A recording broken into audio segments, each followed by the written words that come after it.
Hey, what's up everybody, it's Marcus. So this wasn't the video I had planned for this week, but look what showed up the other day, unexpected, from Robert's camera. I got it like a week and a half ahead of schedule, so it's awesome. It's the 50S2, GFX 50S2. In today's video, I actually had a shoot on this day that wasn't planning on doing this, so I had the model stop outside of the studio right before the sun went down so I could test out a bunch of lenses at low shutter speeds and give you a full recap. We're going to look at some of those files at shutter speeds down in the 30s and see how sharp it is on the 80, on the 110, and on the 45. Look how pretty this camera is. So this camera basically addressed a lot of the issues I had with the 50R that I've had for a couple years.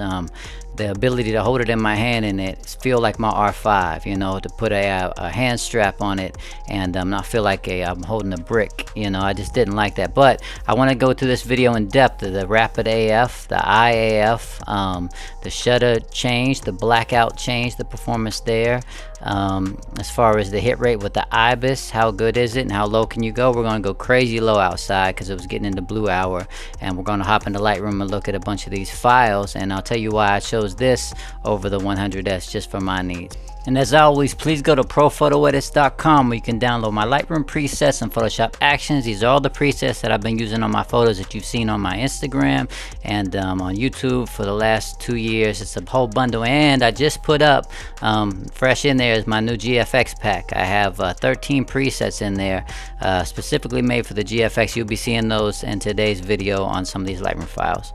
And briefly, I just want to let you know that my new course is finally up. The Creative Lighting and Editing course is finally up on my website. I have the link down below. So in this course, I teach you all my tricks from how I light these fine art shots to creative lighting shots in studio, every piece of gear that I use, why I choose what I use, and you get the full edits. There's 6 raw files in there right now with screen recordings, my Photoshop actions, my Lightroom presets. It's the whole thing. I walk you through how to edit each one of them, and I'm going to build this up to 12 edits by the end of this year, and behind the scenes. So stay tuned for that. It's only $99 on sale right now. If you're watching this right now, it's going to go up in a month or so and double. So it's going to be something that will help you out, because I get asked all the time about how do you edit, how do you light, and this is the whole thing. Nothing's hidden. So I'll let you guys watch some of this through the lens footage while I talk to you about what I was hoping to accomplish with this upgrade from my 50R. So the 50R issues that I did not like were the blackout times. The blackout times were like bordering on 2 seconds, which is like shooting like a D850 like I used to shoot in live view mode. So the focusing was about the same as the D850 in live view mode too, if not slower, depending on which lens. So I used to not use it as much, and I would always regret it because I get such beautiful files from it. And I actually don't shoot this the way most people do, like in the studio. I prefer my R5, but outdoors, I just love the way this thing handles harsh light, the color range, the dynamic range. Everything about this just screams, you know, a natural light camera to me, you know, for what I do. Alright, so point 1 to see, does the face and eye detect work? So I just wanted to test this out on my son, and this is with the 45mm. I have it on face and eye, and it's on single shot. It's not on continuous tracking, and I don't have the lens set to pre-autofocus, so where it's trying to focus the whole time. It's only focusing when I'm holding the shutter button down. And as you can see, even with him not trying to cooperate because he hates the camera, the eye autofocus does work, but it's not something I would use on a professional shoot because I just don't trust it. It kind of jumps around a little bit, and some of the shots are, you know, out of focus. So I would not use that. It's a definitely, if you have a still portrait and it's fine in the eye, try it out. But that's not something that I would even consider a real feature. And I honestly don't use this camera like that. I just move the point around, and it helps me get a well composed shot. Okay, so point number 2 I wanted to address was the rapid AF. So what you were looking at right now was the rapid AF off. Now you're looking at it on, and it's really cool because it's pre-configured on this camera with one of the front buttons on the actual body is assignable. You just click it and it goes rapid AF off. You can see it's a little bit slower. This is what you're used to on the old 50S, and it's contrast detect. It's not phase detect, obviously. And then I guess it juices the battery a little bit more and forces the motors to move faster. And you'll see me turn it back on, rapid AF on. I'm just hitting that button in front. and you can see it's snappier, it's jumpy, and this is what I like. It still has that slight hesitation at the very end that you probably won't have on the 100S with phase detect.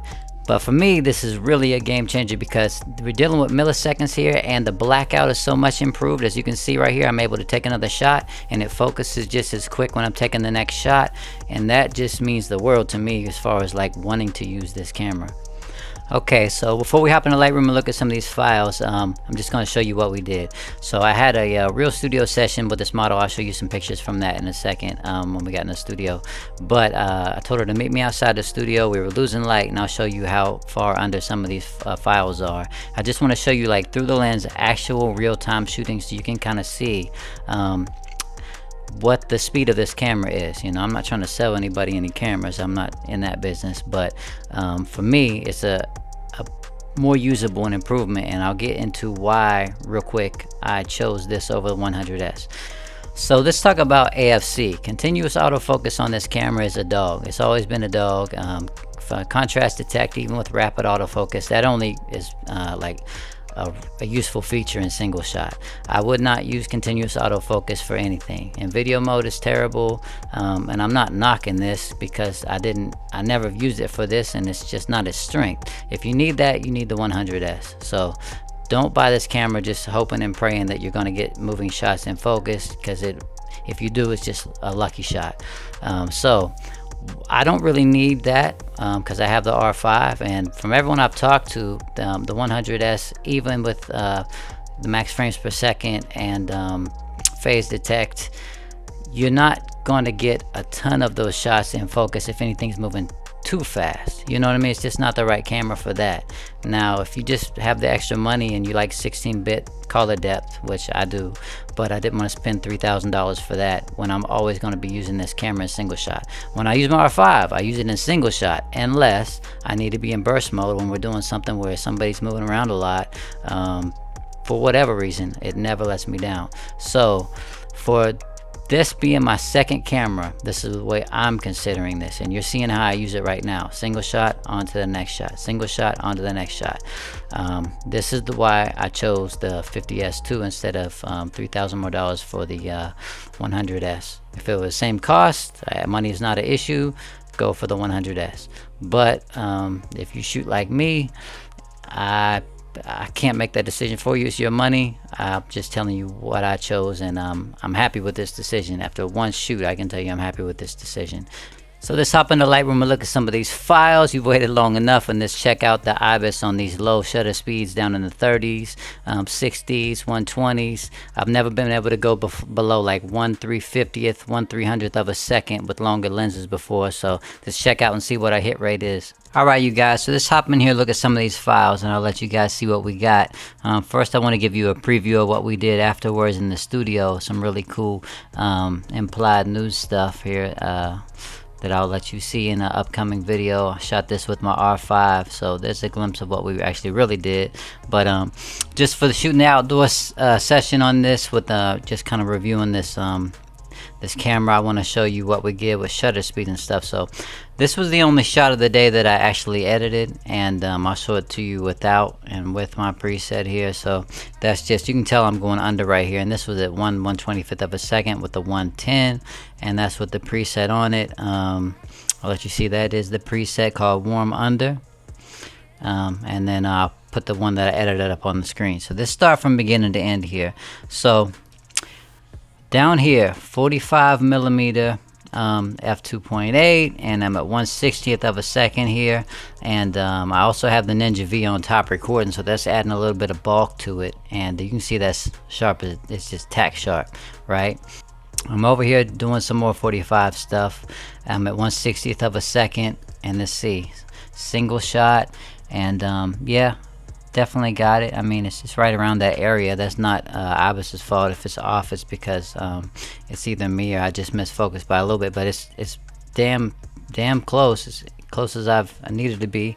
That's without the preset, that's with the preset. And I love the 45, so we're going to dip down here. This is 1/60th of a second again. Now on this shot, I definitely focused down here, but I don't think that was because of the IBIS, because I hit things way lower than this at 1/30th of a second. I think that was just because at 1/60th of a second, if she's leaning in, it's not going to freeze the action as much. And I can salvage that shot if I don't zoom in. Let's go down here, 1/60th of a second, and let it load. Yes, it hit it. It's good.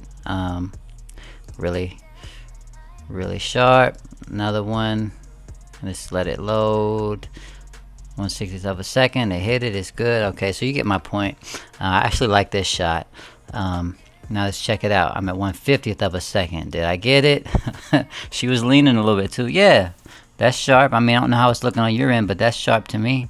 Definitely sharp enough. And let's see where it was before the preset. Just, yeah, you can see that. That's why I'm shooting at 1/50th of a second. We're losing light. This is blue hour, right? So with the preset there, that is the warm centered preset.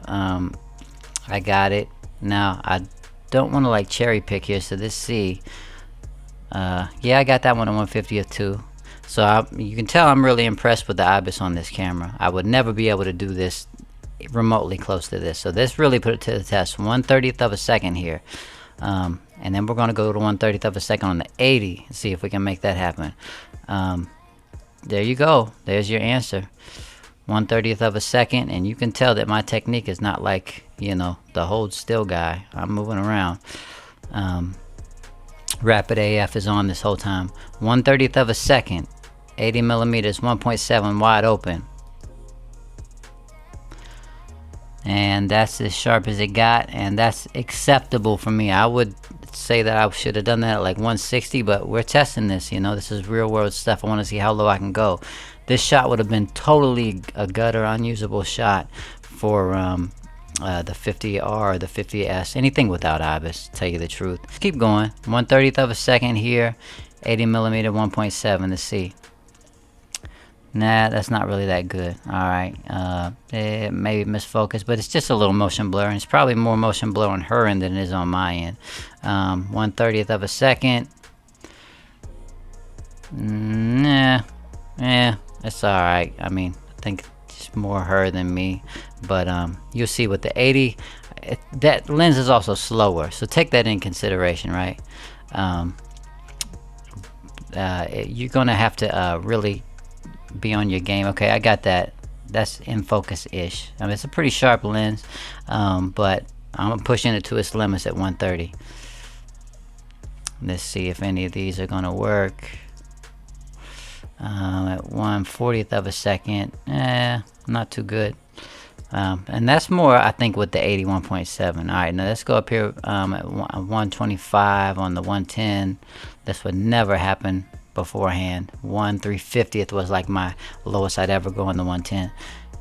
And yep, that's definitely sharp.